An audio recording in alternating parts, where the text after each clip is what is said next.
इस वक्त आप आराम से बैठकर इस वीडियो को देख रहे हैं, मगर मैं आपको कहूं, आज जिस जगह पर आप अभी बैठे हो वो जमीन आज से करोड़ों साल पहले 8,500 डिग्री के तापमान से उबल रही थी, या जिस जगह पर आप बैठे हैं वो जगह लाखों सालों तक बर्फ से ढकी हुई थी। ये दोनों बातें सच हैं। इस 15 मिनट की वीडियो के अंदर आप पृथ्वी के 450 करोड़ साल के सफर को देखने वाले हैं। जिस जगह आज हमारा सौरमंडल है, वहाँ विभिन्न प्रकार की गैस और धूल के बादल हुआ करते थे। वैज्ञानिकों के मुताबिक इन धूल के बादलों से दूर एक तारा हुआ करता था। वक्त के साथ साथ उस तारे की ऊर्जा कम होने लगी, जिसके कारण उसके अंदर एक विशाल विस्फोट हुआ। विस्फोट की वजह से अंतरिक्ष की ये धूल एक दूसरे से दबने लगी। इस दौरान बादलों में स्थित धूल के कण दबाव और गर्मी के कारण बड़े उल्कापिंड और पत्थरों में परिवर्तित हो चुके थे, और इसी दबाव की वजह से इन बादलों में स्थित रेडियो एक्टिव पदार्थ ने ग्रेविटी का निर्माण किया। इस ग्रेविटी के कारण बीच में हाइड्रोजन और हीलियम इकट्ठा होने लगे। बीच के इस भयंकर दबाव के कारण एक विशाल विस्फोट हुआ, और इसी विस्फोट के कारण हमारे सूरज का जन्म हुआ। अंतरिक्ष में फैले एस्टेरॉयड यानी क्षुद्र ग्रहों में भारी वजन की वजह से सूरज के करीब आकर सूरज की परिक्रमा करने लगे। धीरे धीरे इन्हीं एस्टेरॉयड में भारी टकराव हुआ, जिसके फलस्वरूप मरकरी, विनस, अर्थ और मार्स जैसे ग्रहों का निर्माण हुआ। वैज्ञानिकों के मुताबिक उस वक्त पृथ्वी और मार्स यानी मंगल ग्रह के बीच थिया नामक ग्रह सूरज की परिक्रमा किया करता था। पृथ्वी पर ग्रेविटी होने की वजह से सूरज की परिक्रमा करने वाले एस्टेरॉयड अब पृथ्वी की परिक्रमा करने लगे, और धीरे धीरे करोड़ों सालों तक ये पृथ्वी पर गिरते रहे। और ऐसी घटना हमारे पड़ोसी ग्रह थिया पर भी हो रही थी, जिसके कारण थिया पृथ्वी के और करीब आने लगा और आकर पृथ्वी से टकराया। इस भयंकर टकराव की वजह से पृथ्वी के हिस्से कणों के रूप में अंतरिक्ष में फैल गए और एक रिंग्स की तरह पृथ्वी की परिक्रमा करने लगे। इन्हीं परिक्रमा करते हुए कणों में टकराव होने लगा, जिसके कारण हमारे चांद का निर्माण हुआ। उस वक्त पृथ्वी पर सिर्फ एक ही समुद्र हुआ करता था, और वो था 1900 डिग्री सेल्सियस की तापमान पर उबलते हुए लावे का। उबल रही थी वो सारी चीजें जिसे आज आप अलग अलग नाम से जानते हैं। वक्त के साथ साथ पृथ्वी धीरे धीरे ठंडी हो रही थी, जिसके कारण पृथ्वी के भारी तत्व जैसे धातु और रेडियो एक्टिव पदार्थ पृथ्वी के केंद्र में जाकर इकट्ठा हो गए, और हल्के पदार्थ पृथ्वी की सतह पर आ गए। लाखों सालों तक पृथ्वी पर उल्कापिंडों की बरसात हुई, और इन गिरते हुए उल्कापिंडों में जमा था नमक, मिनरल्स और पानी। करोड़ों सालों तक इन उल्कापिंडों की बरसात होती रही, और धीरे धीरे पृथ्वी की ऊपरी सतह पानी से ढकने लगी। वैज्ञानिकों के मुताबिक यही वो वक्त था जब दूर गहरे पानी के अंदर निकलते ज्वालामुखियों से पहली बार सूक्ष्म जीवों का निर्माण हुआ। लाखों सालों बाद एक वक्त ऐसा आया जब पृथ्वी की पूरी सतह पानी से ढक चुकी थी। हमारी पृथ्वी के सबसे अंदर का कोर रेडियो एक्टिव पदार्थ से बने होने की वजह से हरदम गर्म होता रहता है, लेकिन जब भी पृथ्वी की ऊपरी जमीन ठंडी हो जाती है, तब पृथ्वी के अंदर की गर्मी बाहर नहीं निकल पाती, जिसके कारण ज्वालामुखियों का निर्माण होता है। और उस वक्त कुछ ऐसा ही हुआ। पानी से ढकी हुई पृथ्वी पर हजारों की तादाद में ज्वालामुखी निकलने लगे, और आने वाले लाखों सालों तक इन ज्वालामुखियों का निकलना जारी रहा, जिससे पानी के ऊपर जमीन का निर्माण हो रहा था। इस वक्त भी पृथ्वी पर वातावरण ना होने की वजह से अंतरिक्ष से उल्कापिंडों की बरसात हो रही थी। आज से लगभग 300 करोड़ साल पहले पृथ्वी पर ऐसा वक्त आया जब पृथ्वी का वातावरण लगभग स्थिर होने लगा था। ज्वालामुखी निकलने धीरे हो गए थे, और पृथ्वी का एक दिन 12 घंटे का हुआ करता था। साल बीतते गए, और धीरे धीरे ये सूक्ष्म जीव विकसित होते गए और समूह में रहने लगे। आज से लगभग 250 करोड़ साल पहले पहली बार पृथ्वी पर ऐसे जीवों का निर्माण हुआ जो जीने के लिए ये पानी के अंदर के मिनरल्स यानी खनिज पदार्थ और धूप का इस्तेमाल करते थे, और मल त्याग के रूप में ऑक्सीजन बाहर निकालते थे। इस वक्त तक पृथ्वी पर ज्यादातर ज्वालामुखी निकलने बंद हो चुके थे, और इन माइक्रोबैक्टीरियाज की वजह से वातावरण में ऑक्सीजन की मात्रा बढ़ रही थी। वातावरण में ऑक्सीजन बढ़ने की वजह से पृथ्वी का वायुमंडल बनना शुरू हुआ, और आने वाले हजारों सालों तक वातावरण में ऑक्सीजन की मात्रा बढ़ती रही। जिसकी वजह से पृथ्वी के ज्यादातर हिस्सों में ये सूक्ष्म जीव फैल गए। हजारों सालों बाद एक वक्त ऐसा आया जब पृथ्वी में ज्यादा ऑक्सीजन बढ़ने के कारण ये सूक्ष्म जीव मरने शुरू हो गए। उस वक्त तक पृथ्वी का वातावरण ठंडा होने के साथ साथ ऑक्सीजन से भी भर चुका था, जिसके कारण जमीन और वातावरण में स्थित आयरन यानी लोहे के मिनरल्स पानी में स्थित ऑक्सीजन से रिएक्ट होने लगे। और एक वक्त ऐसा आया जब पृथ्वी की जमीन आज के मार्स के जैसे लाल हो चुकी थी। वक्त बीतने के साथ साथ धरती की टेक्टोनिक प्लेट्स में दरार होने लगी, जिसके कारण पृथ्वी के अंदर का लावा जमीन की तरह कई लाखों सालों तक खुला उबलता रहा। और यही वो कारण था जिसके कारण पृथ्वी के वातावरण में कार्बन डाइऑक्साइड की मात्रा बहुत बढ़ गई और पृथ्वी पर एसिड की वर्षा शुरू हो गई। एसिड रेन की वजह से पृथ्वी का तापमान घटने लगा और तापमान इतना घटा कि पृथ्वी के ऊपर स्थित पानी बर्फ में परिवर्तित होने लगा। पृथ्वी पर पहली बार भयंकर आइस एज आया। इस वक्त पूरी पृथ्वी सफेद बर्फ से ढक चुकी थी। आमतौर पर जब धरती पर सूरज की किरणें गिरती हैं, तब जमीन उन किरणों को सोख लेती है, मगर क्योंकि पूरी पृथ्वी बर्फ से ढक चुकी थी और क्योंकि बर्फ सफेद और चमकीली होती है, जिसके कारण सूरज की किरणें धरती पर गिरने के बाद वापस चली जाती थी।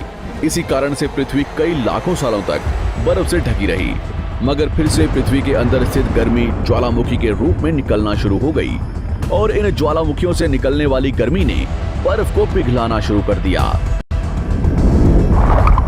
इसी बीच पृथ्वी की गहराई में बचे कुछ सूक्ष्म जीव धीरे धीरे बदल रहे थे और अब वो ऑक्सीजन को अपने शरीर को बड़ा और जटिल बनाने के लिए इस्तेमाल करने लगे थे। इस बीच पानी में अलग से भी छोटे समुद्री पौधे निकलने शुरू हो चुके थे। बाहर जैसे जैसे ज्वालामुखी निकल रहे थे, वैसे वैसे वातावरण कार्बन डाइऑक्साइड की वजह से गर्म हो रहा था।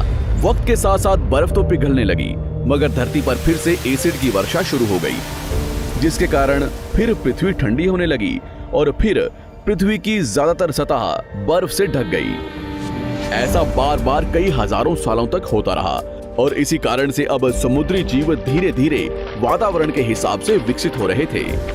इस बीच कई सारे जीव और समुद्री जंगल्स विलुप्त हो गए, मगर जो बच गए वो धीरे धीरे पृथ्वी के बदलते तापमान के हिसाब से ढलते गए और अब हजारों सालों बाद समुद्री पेड़ बर्फ की वजह से पूरी तरह से मरते या सूखते नहीं थे। अब सूक्ष्म जीव समुद्री जीव बन चुके थे। जब फिर से ज्वालामुखियों ने पृथ्वी की बर्फ को पिघलाना शुरू किया, तब ये समुद्री पेड़ जल्दी विकसित होकर फैल गए। धीरे धीरे वातावरण में ऑक्सीजन की मात्रा बढ़ने लगी और पृथ्वी पर होने वाली एसिड की वर्षा कम होने लगी। वातावरण में ऑक्सीजन आने की वजह से पृथ्वी की ओजोन लेयर्स मोटी होने लगी और आज से लगभग 47 करोड़ साल पहले पृथ्वी की ऊपरी सतह पर पहली बार मोसोस नामक प्लांट उगना शुरू हुआ। वक्त के साथ साथ जमीन पर अलग अलग प्रकार के पौधे और पेड़ उगना शुरू हुए। एक वक्त ऐसा आया जब जमीन के पेड़ों की लंबाई लगभग 80 से 100 फीट जितनी या आज के 5 से 6 मंजिला बिल्डिंग जितनी ऊंची हो चुकी थी। ये वो वक्त था जब समुद्री जानवर समुद्र से बाहर निकल रहे थे और जमीनी जानवरों में परिवर्तित हो रहे थे। धरती की ज्यादातर जमीन एक जगह इकट्ठी हो चुकी थी, जिसे आज हम पैंजिया महाद्वीप के नाम से जानते हैं। पृथ्वी का वातावरण और तापमान लगभग स्थिर हो चुका था और अब करीब 21 से 23 घंटे का दिन हुआ करता था। अब समुद्री जीव पानी से बाहर रहने लगे थे और वातावरण के हिसाब से उनके शरीर का रंग रूप बदल रहा था। धीरे धीरे ये जमीनी जानवर डायनासोर्स में परिवर्तित हो गए। जिन डायनासोर्स ने पेड़ पौधे खाने शुरू कर दिए, उनका शरीर लंबा और विशाल रूप से विकसित होने लगा। कुछ डायनासोर्स शिकार किया करते थे, जिसके कारण वे छोटे और तेज होते चले गए।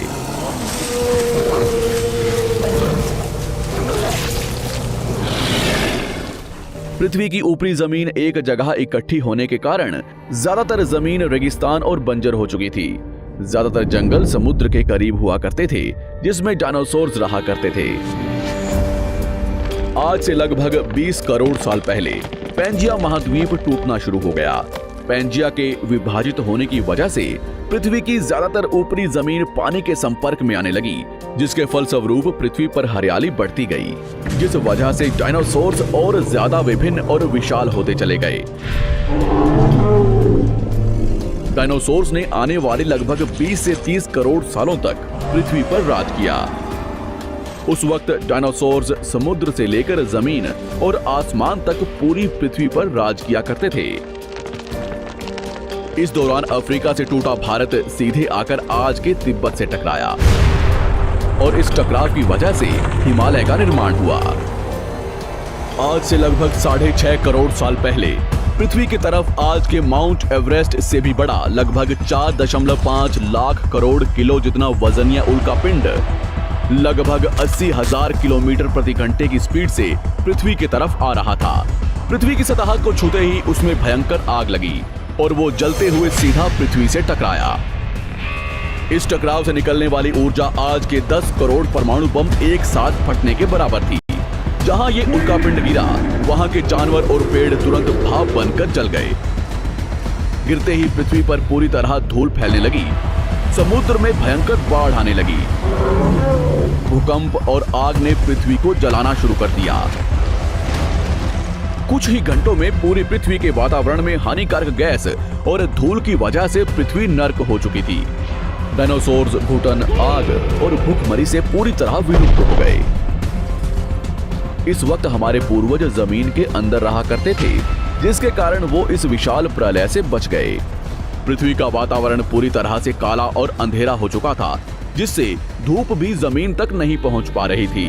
पृथ्वी के पेड़ और ज्यादातर जानवर विलुप्त हो गए। वातावरण में धूल और हानिकारक गैस के कारण पृथ्वी पर फिर से एसिड की वर्षा शुरू हो गई और फिर पृथ्वी ठंडी होकर बर्फ से ढक गई। लेकिन इस बार पृथ्वी की बर्फ लाखों सालों तक नहीं जमी रही और 80 से 90 हजार साल बाद ये बर्फ पिघलनी शुरू हो गई। जैसे ही धरती पर वातावरण फिर से पहले जैसा होने लगा, वैसे ही ये छोटे जीव जमीन से बाहर आना शुरू हो गए। उस वक्त पृथ्वी की बर्फ पिघलनी शुरू ही हुई थी, जिसके कारण अफ्रीका में घने ठंडे जंगल हुआ करते थे और इसी बीच ये जमीनी जीव बंदरों में परिवर्तित हुए। मगर जैसे जैसे पृथ्वी गर्म होने लगी, वैसे वैसे अफ्रीका के ये जंगल सूखने लगे। जंगल की चीजें खाने वाले बंदरों को खाने की कमी होने लगी। खाने की तलाश में इन बंदरों ने अपने पैरों पर चलना शुरू कर दिया, जिससे उन्हें दूसरे जानवरों के शिकार करने में मदद मिलती थी। धीरे धीरे बंदर एप्स यानी वानर में परिवर्तित हुए। खाने की तलाश में ये एप्स पृथ्वी के दूसरे हिस्सों में फैलने लगे और धीरे धीरे उनके शरीर का रंग रूप वहां के मौसम के हिसाब से बदलता गया। वक्त के साथ साथ हम आदिवासी बने। हमने हथियारों से लेकर आग का आविष्कार किया। हम धीरे धीरे इंसान के रूप में विकसित हुए। हमने धर्म से लेकर परिवार, भाषा और संस्कृति का निर्माण किया और वक्त के साथ साथ हम विकसित होते चले गए और आज हम इस पृथ्वी की सबसे विकसित प्रजाति बन चुके हैं। पृथ्वी को आज के जैसे बनने में लगभग 450 करोड़ साल का वक्त लगा है और हमें एक छोटे जमीन में रहने वाले जानवर से इंसान बनने में कई लाखों सालों का। मगर हमने इन 100 सालों में जितना पृथ्वी को गंदा और तबाह किया है, उतना आज तक किसी भी प्रजाति ने नहीं किया होगा। हम फिर से धरती को गर्म कर रहे हैं और कार्बन डाइऑक्साइड की मात्रा बढ़ा रहे हैं। वैज्ञानिकों का मानना है कि पृथ्वी पर फिर से विशाल परिवर्तन होने वाला है। भविष्य में पृथ्वी कैसी होगी, जानेंगे हमारी अगली वीडियो में।